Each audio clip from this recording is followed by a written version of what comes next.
9 na makapagsara kami ng tindahan. Kakatila lang ng ulan at kakarating lang din ni araw. Nung papalapit na kami sa motor, dun niya lang nakita yung sangkuting. Hindi niya to napansin nung pagbaba niya.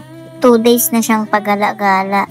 Nakita kasi namin siya nakatambay dun sa kay ating itlogan. Sabi nila, galing daw to dun sa unahan pa. Nung nakita namin to, dun sa kana ating itlogan sa sa baba lang, nilapitan ko siya, tinignan ko kasi kamukha siya nung namatay kong panda. Nung nakita ko yung tsura niya, sabi ko, kawawa naman. Puno siya ng muta dahil sa sipon niya. Hindi ko naman siya pinakailaman kasi baka mamaya ako ma-offend yung may-ari. Kaya hinayaan ko lang siya.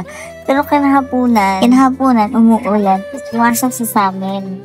Umuulan, kaya sabi ko sa kanya, huwag ka nang lumabas, dito ka na lang muna. Pagkatapos niya mag-poops dito sa may samin, tumawid siya, pumunta siya dun sa kabila, kaya sabi ko, baka babalik ka sa kanila. Pero nung kinagabihan, nagulat ako, bakit dito sa labas to, umuulan? Wala ba ito may-ari? Sakto namang dumaas ng ate Irene, galing sila sa bus kumain. Ngayon, sabi ko, ate, wow naman tong food. Nagdadaman si ate kumuha ng wet food at saka white. Pinunasan niya yung mata ng gurik. Kita mo talaga pag may malasakit sila sa sa mga pets. Kasi hindi sila dadalawang isip kung anong gagawin.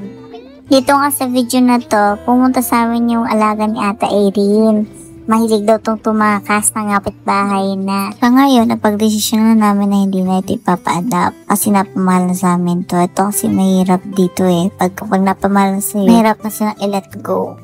Kasi iniisip ko baka mamaya hindi rin maalagaan. Mamatay lang. In the first 2 weeks niya, tinatalian lang namin siya. Kasi nagpupungilit pa rin siyang lumabas. Yung mga sumunod na linggo na, hinahayaan na namin siyang mag-roam na hindi na nakatali dun saan nakadikit na lang sa katawan niya yung tali mismo hanggang sa tuloy na siyang natanggalan ng tali. Iniisip kasi namin baka mamay makalabas, ganun pa rin, din pa rin matanggal yung sipon niya. Actually ngayon may sipon pa rin siya, hirap tanggalin yung sipon. Buti na lang binigyan kami ni ate Irene ng gamot para sa sipon galing pa sa vet. Pumili na din siya ng sarili niyang pangalan at saka ayaw niya na dun sa may pinto. Gusto niya dito na sa may malapit sa makina ng papa niya. Ang una namin binigay sa kanyang pangalan is Rocco. Sumunod Rain. Kasi galing nga siya sa ulanan kaya Rain. Pero nung tinawag ko siya ng gurik-gurik, dun siya nag-response. Etsapuela kami sa Rain. Nag-response siya sa gurik. Nag-flop-flop yung tenga niya at saka nag-nyaw-nyaw siya. Dati hindi siya naglalaro. Nandun lang siya sa gilid. Mag-umaga, maghapon. Hindi ko na siya masabihan. Paano na siya takbo? Para siya nakawala. Ang sigla niya na. At panay na siya inom ng tubig. Maghapon na, ilang palit ako. Tapos yung pagkain niya, laging dapat may laman. Kasi maya-maya siyang kumakain. Naku. Lumipat ata siya ng pwesto kasi napaka siya ng customer dito sa baba. Ano ba guys, mapapayag nyo? Laging mainit yung ulo niya. Mukha siyang laging may lagnat. Lagi naman siyang may sapin, ayaw niya sa may baba. Sana bumalik na siya ng tuluyan para mauwi na namin siya sa bahay.